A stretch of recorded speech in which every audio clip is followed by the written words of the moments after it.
এই জিয়াউর রহমানকে আমাদের জানতে হবে। জিয়াউর রহমান সেদিন 1971 সালের 70-এর নির্বাচনের পরে পাকিস্তানের রাজনৈতিক মঞ্চে যে ঘটনা প্রবাহগুলো ঘটেছিল, সেদিনকার রাজনৈতিক নেতৃবৃন্দ বাংলাদেশের 7.5 কোটি মানুষকে স্বাধীনতার স্বপ্ন দেখিয়েছিলেন। কিন্তু 25শে মার্চের কালো রাত্রে পাক হানাদার বাহিনীর আক্রমণের পরে যখন লক্ষ লক্ষ মানুষ জীবন দিল, তখন তাদের নেতা আত্মসমর্পণ করে পশ্চিম পাকিস্তান চলে গেলেন। আর আওয়ামী লীগের কোনো নেতাদের দেখা যায়নি, তারা আত্মগোপনে গিয়ে ভারতে পালিয়ে গেলেন।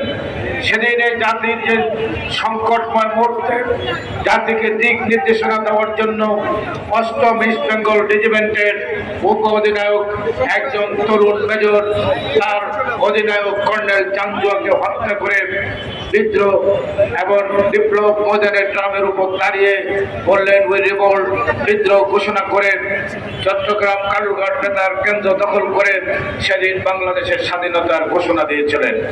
এই ঘোষণার মধ্যে দিয়ে মুক্তিযুদ্ধ শুরু হয়েছিল।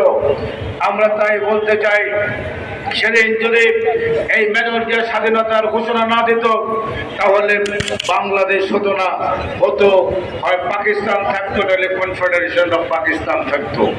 তাই আজকে আমরা বলতে চাই, মহান মুক্তিযুদ্ধের ঘোষক শহীদ প্রেসিডেন্ট জিয়াউর রহমান শুধু যুদ্ধের ঘোষণা দেন নাই, রণাঙ্গনে যুদ্ধ করে দেশ স্বাধীন করেছেন। শতাব্দীর শ্রেষ্ঠ মুক্তিযোদ্ধা হিসাবে দেশ স্বাধীন হওয়ার পর তাকে বীরোত্তম উপাধি দেওয়া হয়েছিল। আমি একটি সময় দাঁড়িয়ে বলেছিলাম রেস করছে, এর 1 সপ্তাহ আগে সেখানে শেখ হাসিনা বক্তব্য দিয়েছেন।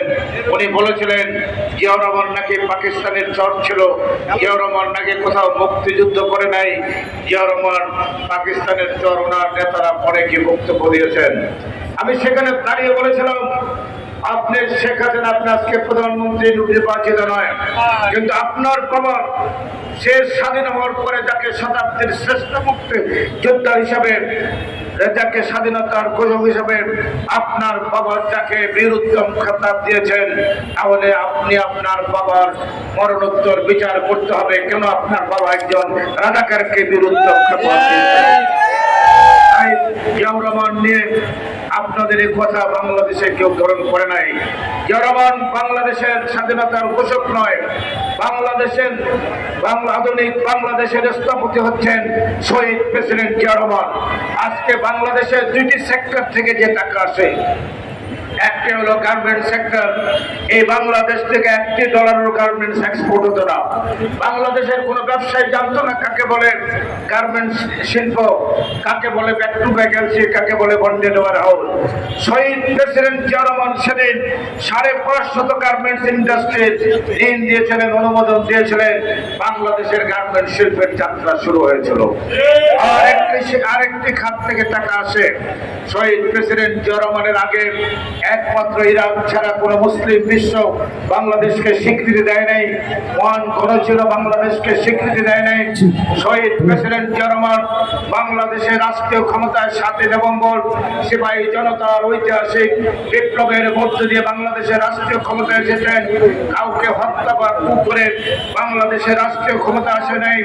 দেশের স্বাধীনতার সার্বভৌমত্বের প্রয়োজনে, দেশের জনগণের প্রয়োজনে, রাষ্ট্রের প্রয়োজনে সেদিন সিপাহী জনতা তাকে রাষ্ট্রের ক্ষমতায় নিয়ে এসেছেন, পাদবটে নিয়ে এসেছিলেন। যেমনি ভাবে 1971 সালের 26শে মার্চ চালুঘাট বেতার কেন্দ্র থেকে দেশের স্বাধীনতা দিয়ে দেশকে রক্ষা করেছেন। তাই আমরা বলতে চাই, এর মধ্য দিয়ে উনি যখন রাষ্ট্রের ক্ষমতা আসলেন, ওআইসি সম্মেলনে গেলেন, মুসলিম বিশ্বের 40টি দেশ তখন শহীদ প্রেসিডেন্ট জিয়াউর রহমানের সরকারকে মুসলিম বিশ্ব স্বীকৃতি দিয়েছেন।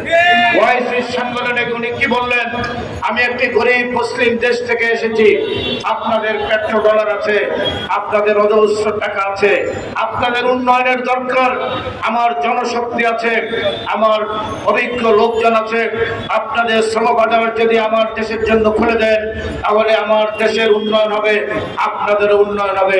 আজকে যে 1.5 লক্ষ কোটি মানুষ মধ্যপ্রাচ্যে চাকরি করেন, ব্যবসা বাণিজ্য করেন, এর সম্পূর্ণ কৃতিত্ব নয়, এর প্রতিষ্ঠাতা হচ্ছেন শহীদ প্রেসিডেন্ট জিয়াউর রহমান, আর কেউ নয়। তাই আজকে দুটি সেক্টর থেকে বাংলাদেশ বেঁচে আছে, একটি গার্মেন্টস আর একটি হলো জনরপ্তানি। এই দুটি খাত সৃষ্টি করেছেন শহীদ প্রেসিডেন্ট জিয়া রহমান।